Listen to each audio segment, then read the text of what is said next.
Next conversation tonight is with Denise Maes, who is the Regional Administrator for the U.S. General Services Administration for the Rocky Mountain region and who worked one-on-one with Joe Biden when he was Vice President of the United States. Denise Maes, thank you for your time. I appreciate it very much. Thank you for having me. For those who are watching the full interview someplace and not the shortened version that we have on next, tell folks a little bit about your background working directly with Joe Biden and then later for his administration.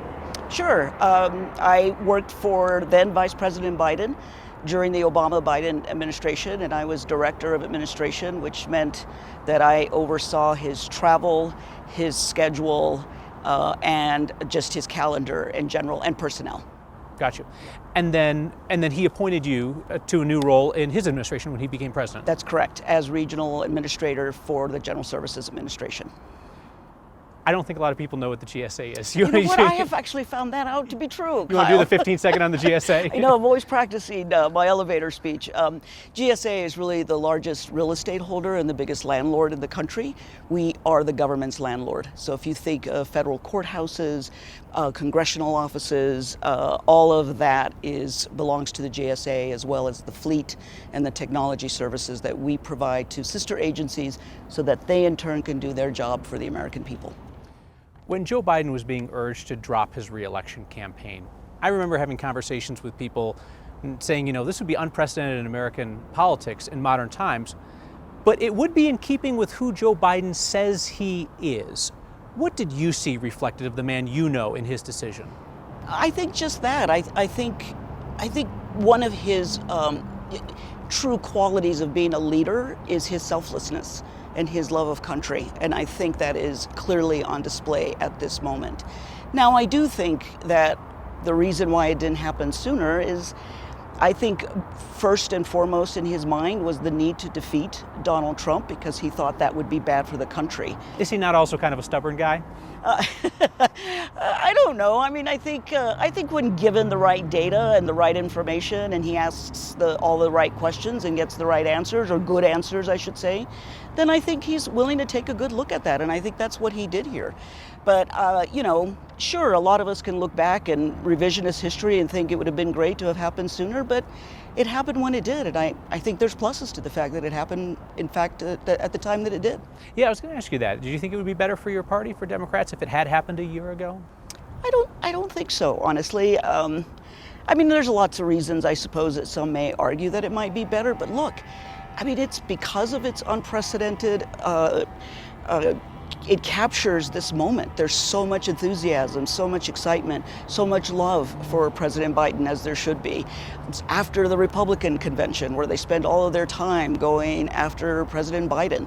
And so now they're dealing with somebody brand new with a short timeline for both sides, and that's probably the most critical part, that people hope that it was done sooner. But, you know, it is what it is, and we're going to make the best of it. As somebody who managed the schedule for a vice president, you know the demands on a vice president or a president's time, on their body, on their mind. Is it a bit wild that we're even talking about having 80-somethings do this job?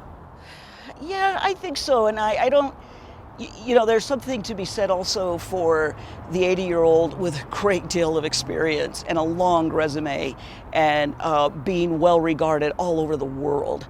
And so, and that's something you can only accomplish with time, experience, and therefore age.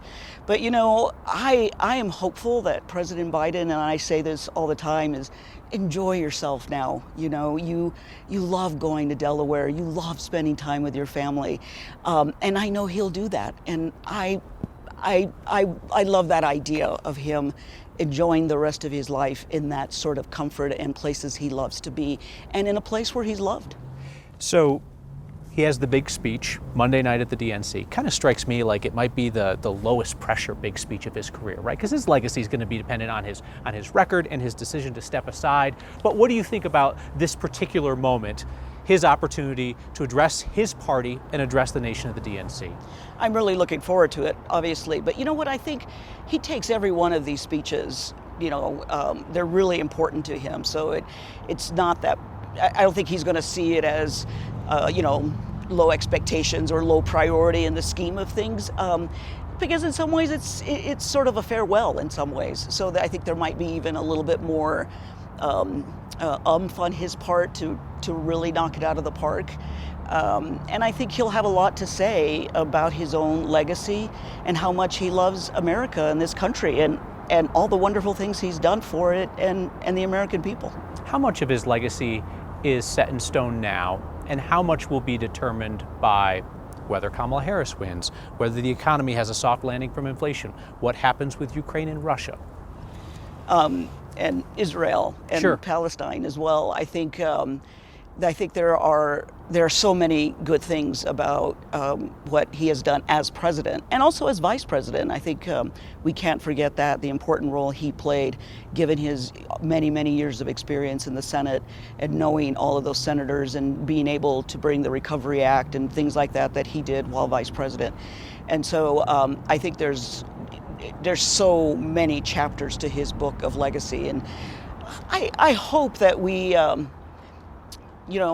certainly would never blame him in any way, shape, or form for whatever happens in this election. It is going to be what it's going to be, and I know that Vice President Harris is going to work darn hard, and so is President Biden, and all of the Democrats are going to work hard to make sure she prevails, and it's her destiny to write, and I think it'll be a good one.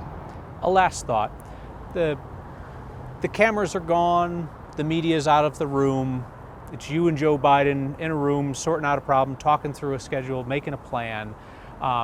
Who is he in those moments to you that you will remember that other Coloradans have never experienced?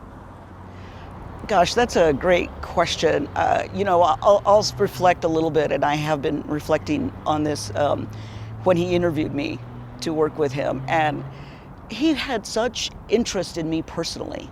Where was I from? How was it like growing up in, small town Taos, New Mexico? And so very personal and really wanted to know me. And he was also very clear about what he wanted. And it was a wonderful exchange. Other meetings that I had with him, albeit brief, and they were mostly about, where am I going? What's the budget? Where's the schedule? And it was, be quick, be short, let's get it done, and let's move on, and always let's have a good day. It was always very personable, very friendly, but also serious, and let's get to work. And you had told me he showed a moment of kindness to your father that mattered a lot to you. Yeah. I have that picture in my home where I was able to fly on Air Force Two with Vice President Biden. He was going for a fundraiser for someone who was then running for governor. And they put my family aside. And my dad, 92 years old, a World War II veteran, and Vice President Biden walks in and he just looks at me and he says, "I'm here to see Dad." And and then he just went right over and, really knelt down by him so that my dad didn't have to get up. Like I said, he was 92, and he was just so kind to him and listened to him. And funny thing is, my dad, because my family had him wear his 44 hat, and which was Obama. And the minute he finishes meeting with my dad, he looks at me and he says, "Why doesn't he have one of my caps?" I was like, "Oh shoot, I'm so sorry." He says, "Get one in the mail for him immediately." And so naturally I did. And he wrote a little note to him, and it was very beautiful. And when my dad passed away, he called me and he sent me a card, and just a great guy. He has been very, very good to me. I appreciate you taking time to share some of those recollections with us and to give us some insight that other folks wouldn't have. Denise Maes, thank you so much. Thank you.